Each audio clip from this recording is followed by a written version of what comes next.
Pernahkah kalian mendengar kata meretas?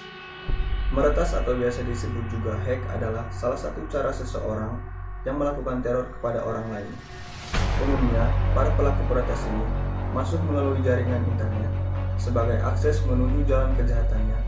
Selain menunggu aktivitas secara online, kasus peretasan atau dikenal dengan hacking secara hukum sudah termasuk golongan tindak pidana dalam dunia maya. Seperti cerita yang akan kami bagikan kali ini, yaitu kasus penyerangan oleh peretas yang menyebarkan virus ransomware WannaCry yang terjadi pada 3 tahun yang lalu sekitar pada tanggal 12 Mei 2017. Untuk pengertian dari ransomware sendiri, yang kami kutip dari laman Kumparan dijelaskan bahwa ransomware merupakan program jahat komputer yang menyandra dokumen dengan algoritma enkripsi khusus. Setiap dokumen yang terkunci oleh perangkat lunak ini hanya bisa diakses dengan cara memasukkan kode unik yang hanya dimiliki si penyebarnya. Virus ini sudah menyerang sekitar kurang lebih 150.000 negara dan menginfeksi kurang lebih 250.000 komputer yang ada di dunia ini. Ransomware bisa menyerang komputer siapa saja, bisa datang dari kegiatan saat kita berselancar di dunia maya, seperti mengklik sebuah link yang ternyata jebakan atau mengunduh dan membuka sebuah file. Contohnya itu seperti saat kita membuka Facebook dan lihat laman Facebook kita itu terdapat link yang link tersebut tidak tahu datang dari mana dan tiba-tiba muncul di laman Facebook kita dan kemudian kita mengklik link tersebut. Ketika kita mengklik link tersebut, otomatis data yang ada di komputer kita akan terhubung ke si peretas, dan biasanya juga peretas biasanya menyebarkan link-link yang mereka gunakan itu ke Gmail. Malware adalah sebuah software yang dirancang dengan tujuan untuk membahayakan. Yang tanpa kita ketahui dan sadari, malware ini menyusup dengan berbagai cara dan dapat merusak sebuah komputer yang dapat berakibat fatal.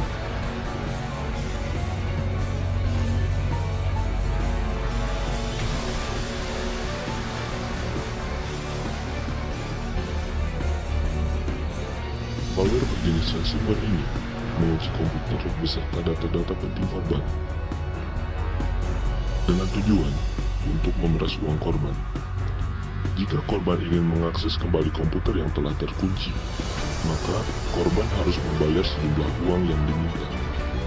Setelah korban membayar, maka komputer akan kembali terbuka.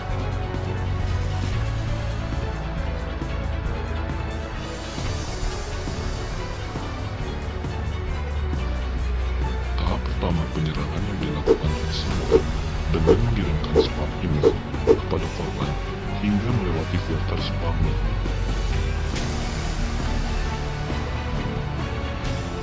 Ketika korban mengklik link yang ada pada email, secara otomatis program malware tersebut akan berjalan di belakang layar tanpa sepengetahuan korban.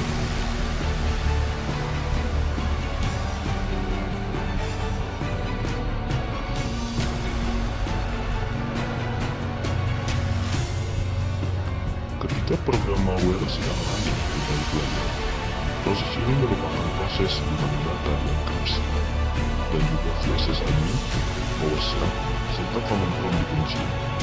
Lalu di layar komputer tersebut akan muncul pop-up yang menawarkan pengembalian data dengan syarat mengirimkan sejumlah uang yang diminta.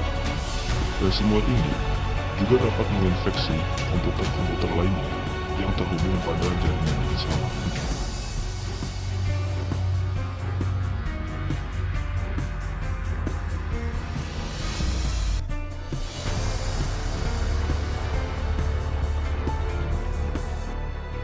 Ransomware WannaCry ini diketahui hanya menyerang sistem operasi Windows.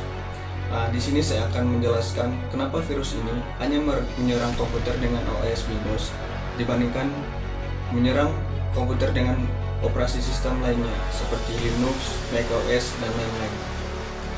Ternyata para peneliti meyakini hal ini dikarenakan para penjahat mengeksploitasi celah keamanan yang dinamakan Eternal Blue.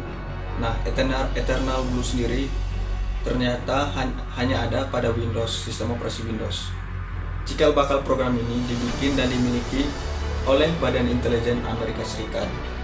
Celah ini kemudian bocor dan dipakai para peretas untuk menerobos keamanan sistem operasi Windows dan menyebarkan virus ransomware WannaCry. Sejauh ini ada 3 sistem operasi Windows yang diserang oleh virus ransomware WannaCry, yaitu Windows XP, Windows 8, dan Windows Server 2003. Tapi hal ini bukan berarti versi Windows lainnya akan aman. Microsoft menyarankan para pengguna untuk terus melakukan update sistem pada Windows dan juga sistem keamanannya, seperti Windows Defender dan Firewall, beserta antivirus yang dipakai. Virus ransomware bisa menyerang berbagai jenis format dokumen di komputer, mulai dari Microsoft Word, Excel, PowerPoint, JPEG, PDF, Zip, hingga Adobe Photoshop. Indonesia termasuk salah satu negara yang terkena dampak dari serangan virus ransomware ini, di mana Rumah Sakit Darmais dan Rumah Sakit Harapan Kita menjadi korban. Operasional di rumah sakit ini dari terganggu. Dampaknya, pelayanan dilakukan secara manual. Hampir semua komputer di rumah sakit tersebut mati total, sehingga catatan medis dan tagihan obat pasien dilakukan secara manual. Apabila pihak rumah sakit ingin menyelamatkan data yang disandra oleh para peretas, tebusan yang diminta oleh peretas untuk mengembalikan data tersebut sekitar $300 Amerika Serikat atau 4 juta rupiah. Uang tebusan harus dikirim dalam bentuk Bitcoin ke dompet digital sang pembuat virus. Bitcoin sendiri merupakan mata uang digital yang transaksinya tidak bisa dilacak, sehingga populer digunakan oleh kalangan dunia hitam, termasuk pelaku serangan cyber dan pembuat ransomware WannaCry. Pencegahan ransomware dapat dilakukan dengan berbagai cara. Yang pertama, lakukan update Windows secara berkala. Yang kedua, selalu update antivirus secara berkala. Yang ketiga, waspada terhadap aplikasi yang dikirim oleh sumber yang kita tidak ketahui. Yang keempat, lakukan backup data yang bisa dilakukan dengan berbagai cara. Contohnya, menyimpan data pada cloud dan hard disk.